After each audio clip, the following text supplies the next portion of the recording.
friends, I'm Shruti N and I will show you what it is like to live in the US as an international undergrad student. I've been in the US studying CS at Texas Tech University, and in this series I will tell you everything you need to know before coming to the US as an international student. Hello everybody, welcome to my channel. In today's video, we are going to talk about Forex Card and how I save money during international transaction and what is Remittance. Watch till the end to know more tips. Now the first question is, what is Forex Card? Forex Card is like an international debit card. Example is me taking rupees from my Indian bank account, loading my Forex Card. Once my Forex Card is loaded, I can tell the people who are giving me my Forex Card to make sure that I can use the card in pounds and in dollars. So when I have a layover in London, I can use that Forex Card to buy things on the airport. And once I'm in US, I can use my Forex Card in dollars. So there can be a multi-currency Forex Card and there can be a single currency Forex Card. You can have whatever you want, and yeah, a Forex Card is simple. It is like an international debit card. You have to load it with your money and you can use it in the currency it is allowed to. Some of the famous Forex Cards are from Axis Bank, that is Axis Bank Forex Card, HDFC Forex Card and ICSE Forex Card. I use Remittance Forex Card. And so far my experience has been good. So I prefer cards over cash anytime because they are super convenient, and when you're traveling abroad, it's going to be a long, exhausting travel. So I personally find that as cards are extremely convenient, I always lean towards them. So that is one of the pros, is that card is anytime convenient over carrying cash. If you want to do online purchase, again, Forex Card is going to be a good option. Or if you wish to purchase something at the airport, again, it's going to be way more convenient than cash. Instead of carrying cash with me to open a bank account, I just simply had money loaded in my Forex Card, and I opened the bank account and I transferred all of the money from my Forex Card to my bank account. So one thing is that according to my knowledge, I would recommend you to talk to the person in the bank to know more about this, but I feel that multi-currency cards are more expensive than single currency. So as I knew that I'm going to be in the US only, I had a single currency card that operated in dollars. So the next question is, what are the documents required to start a Forex Card? The first thing you need is an Aadhaar card, PAN card and your passport. The other two things is your visa and I-20. Now you also need copies of all of this with your signature on it. One more thing that you need is your passport size. And this is a random tip that I'm throwing your way, is that before you leave your home country, make sure that you take multiple photos. I at least took like 50 to 100 copies of my passport size photo with a white background to US, because you might need photos and honestly you don't want to go running last minute to take a passport size photo in the US, and secondly it's way more expensive there. So I would just recommend take multiple copies of your passport size photos with a white background. That is important because sometimes white background is mandatory and it looks good. So just have passport size photos with a white background in it so that it can be used for multiple reasons. Now the other documents that you need is of the person whose bank account would be used. So in my case, my dad's account was used. So we needed PAN card, Aadhaar card, bank statement, photo and IT returns of my dad. So you need your own documents and you need your whoever is sponsoring you, that person's document to start your Forex Card.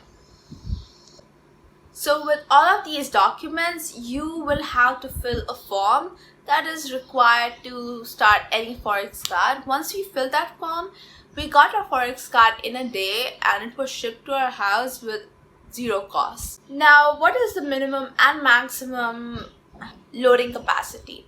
The country you'll be using the Forex Card from and the country that the Forex Card was issued in.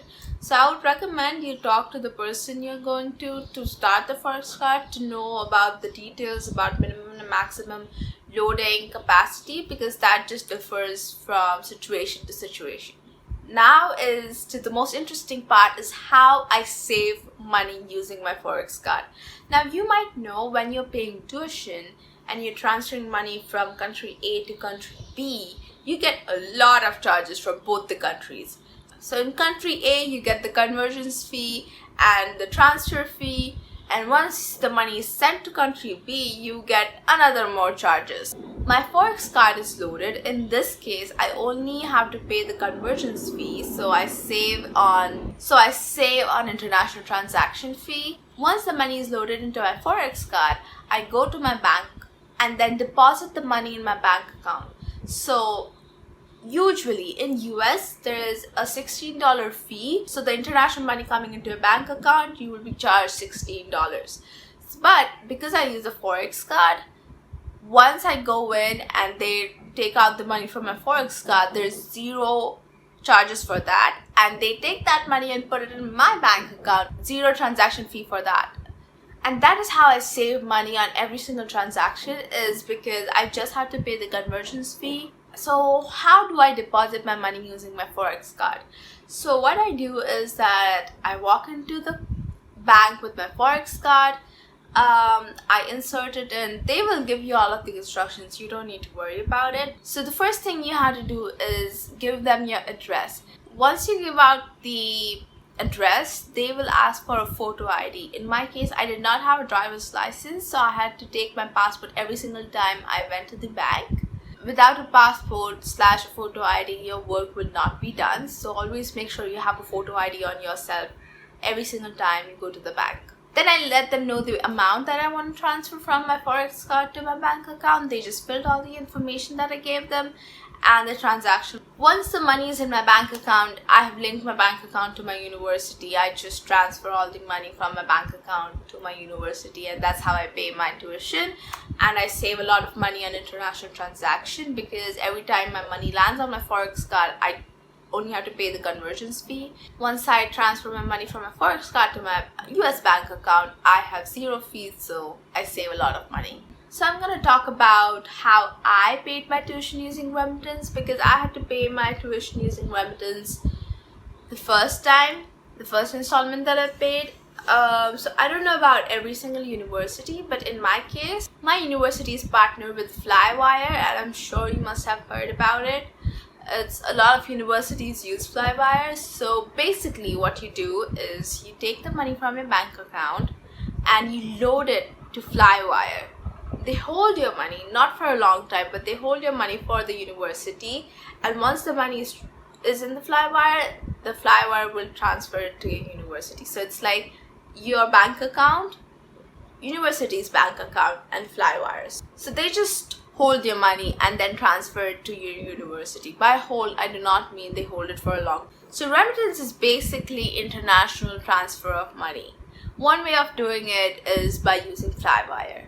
Now, Flywire is used by a lot of universities, including my university. So what you do is you basically go on the Flywire website, you choose your bank, and once you choose your bank, you have to fill in all of the details. That will be your bank account details. Once you fill out all of the bank details, you will transfer the amount that needs to be sent to the university, and then Flywire will give you a good rate and hold the money for you and then transfer it to your university. Flywire is in the transactions just as a third party to make sure that both of the parties are protected and both of them get a good rate. Now with Flywire, this is something that I realized after reading some of the paperwork. So your university and Flywire will have a partner that will help you with your tax returns. So in my case, in my university's case, we had Lulu as our partner. Lulu is basically an institute, it's not a person. So basically you give out all of the Flywire information to Lulu and they will go through it for you. They will create a certificate for you. Once you get a certificate, once the certificate is with your CA, the CA can file for your tax return. And yeah, that is one of the benefits of using Flywire, is that you get your tax return.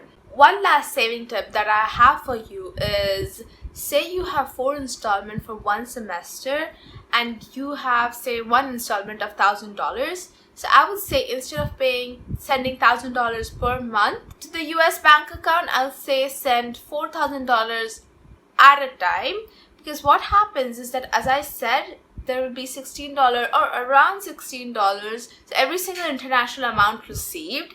So instead of paying $16 4 times, you pay $16 only 1 time, so you save money. Thank you guys, this is it for today's video. I hope you liked this video. If you did, hit the subscribe button, like my video, and share it with the people who are gonna travel to US for higher education.